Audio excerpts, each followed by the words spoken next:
ప్రజలకు మేలు జరిగే ఏ కార్యక్రమాన్నైనా అడ్డుకునేందుకు తాము ఎప్పుడు ముందుంటామని టీడీపీ మరోసారి నిరూపిస్తోంది.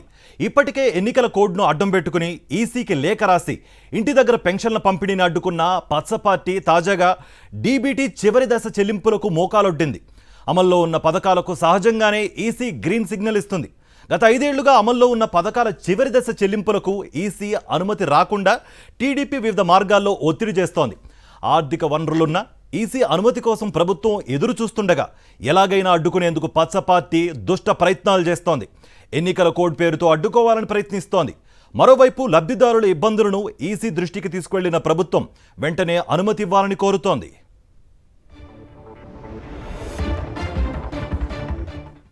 ఇదే అంశానికి సంబంధించి మరింత సమాచారం మా ప్రతినిధి రవీందర్ అందిస్తారు. రవీందర్,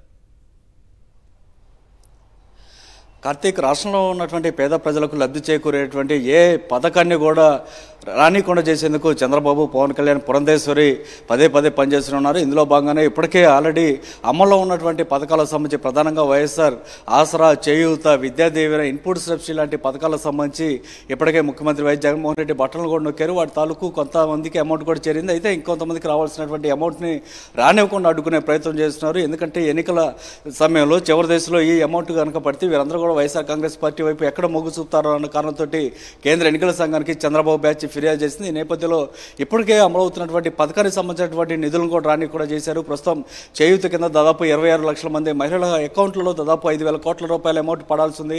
విద్యాదీవెన కింద విద్యార్థులకు సంబంధించి ఫీజు రీఎంబర్స్మెంట్ ఇవ్వాల్సి ఉంది. ప్రస్తుతం పరీక్షలు కూడా జరగబోతున్నటువంటి సమయం. అయితే వీరెవరు కూడా ఈ అమౌంట్స్ రాకుండా చేసే ప్రయత్నం జరుగుతోంది. చివరికి రైతులకు సంబంధించి ఇన్పుట్ సబ్సిడీని కూడా అందరినీ కూడా చేసే ప్రయత్నం కేంద్ర ఎన్నికల సంఘానికి చంద్రబాబు బ్యాచ్ ఇచ్చినటువంటి ఫిర్యాదు నేపథ్యంలో ప్రస్తుతం కేంద్ర ఎన్నికల సంఘం ఆదేశాలతో రాష్ట్ర ఎన్నికల ప్రధానాధికారి కూడా వీటిని నిధులను ఇవ్వనీయకుండా ఆపేశారు. దీంతో ప్రభుత్వం ప్రస్తుతం ఇప్పటికే దాదాపు 15 రోజులుగా అనేక మార్లు లేఖలు కూడా రాసింది. ఇవన్నీ కూడా ఆల్రెడీ రన్నింగ్లో ఉన్నటువంటి పథకాలు కాబట్టి మీరు అనుమతిస్తే వెంటనే నిధులు మంజూరు చేస్తామని చెప్తున్నప్పుడు కూడా ఇప్పటివరకు నిధులు మంజూరు చేయకుండా కేంద్ర ఎన్నికల సంఘం ద్వారా చంద్రబాబు బ్యాచ్ అడ్డుకుంటుంది. దీనిపై రాష్ట్ర వ్యాప్తంగా పేద ప్రజలు, మహిళలు పెద్ద ఎత్తున ఆందోళన అయితే చేస్తున్నారు. మరి దీనికి సంబంధించి కేంద్ర ఎన్నికల సంఘం అట్లాగే రాష్ట్ర ఎన్నికల ప్రధానాధికారి ఎలాంటి చర్యలు తీసుకుంటారో వేచి చూడాల్సిన పరిస్థితి ఏర్పడింది.